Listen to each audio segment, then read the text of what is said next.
নোবেলের আদলে বিশ্ব ফুটবলের নিয়ন্ত্রক সংস্থা ফিফা একটি নতুন পুরস্কারের ঘোষণা করেছে। নাম ফিফা পিস প্রাইজ। আর এই পুরস্কার দেওয়া হবে তাকেই, যিনি শান্তি প্রতিষ্ঠায় অসাধারণ ভূমিকা রাখবেন। তবে প্রথমবার এই পুরস্কারটি কে পাবেন তা ফিফা সভাপতি জিয়ান্নি ইনফান্তিনোর বক্তব্যেই আভাস পাওয়া গেছে। কাকে ইঙ্গিত করেছেন ফিফা সভাপতি? কে পাচ্ছেন এই শান্তি পুরস্কার? বিস্তারিত জানাচ্ছেন মাহা স্বরূপা টুবন।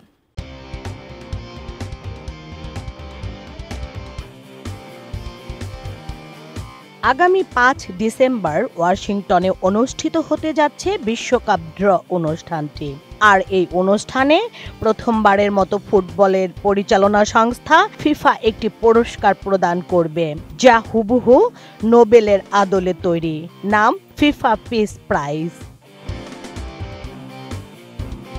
বুধবার এক বিবৃতিতে ফিফা জানিয়েছে, পুরস্কারটি শান্তির জন্য অসাধারণ পদক্ষেপের স্বীকৃতি হিসেবে প্রদান করা হবে।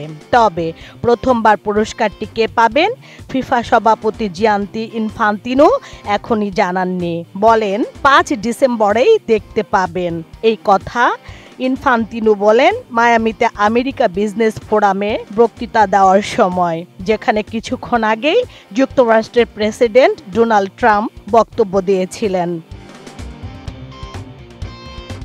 আমি বুঝি নির্মাণের শিল্প, সালাম স্টিল বোঝে ডিউরেবিলিটি। সালাম steel most durable steel.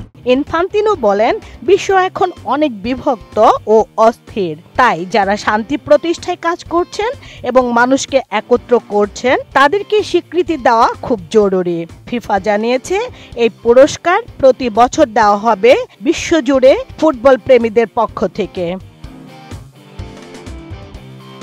Infantino আরও বলেন, বিশ্বকাপ ড্র এমন একটি মঞ্চ যেখানে এমন কাউকে সম্মান জানানো যায় যিনি শান্তির জন্য অনেক কিছু করেছেন। ফুটবল কিছুটা সাহায্য করতে পারে, কিন্তু শেষ পর্যন্ত নেতাদেরই সেই গোলটা করতে হয়। গত মাসে নোবেল শান্তি পুরস্কারের দৌড়ে ছিলেন ডোনাল্ড ট্রাম্প, কিন্তু শেষ পর্যন্ত তিনি পুরস্কার পাননি। ইনফান্তিনো বলেন, প্রেসিডেন্ট ট্রাম্পের সঙ্গে আমার দারুণ সম্পর্ক। আমি নিজেকে ভাগ্যবান মনে করি। তিনি বিশ্বকাপ আয়োজনের প্রতিটি কাজে খুব সহযোগিতা করছেন। আমি তাকে সত্যিই ঘনিষ্ঠ বন্ধু মনে করি।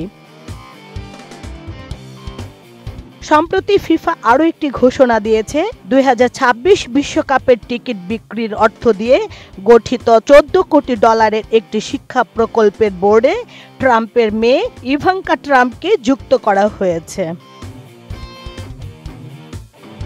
মাহা স্বরূপা টুবন, এটিএন নিউজ।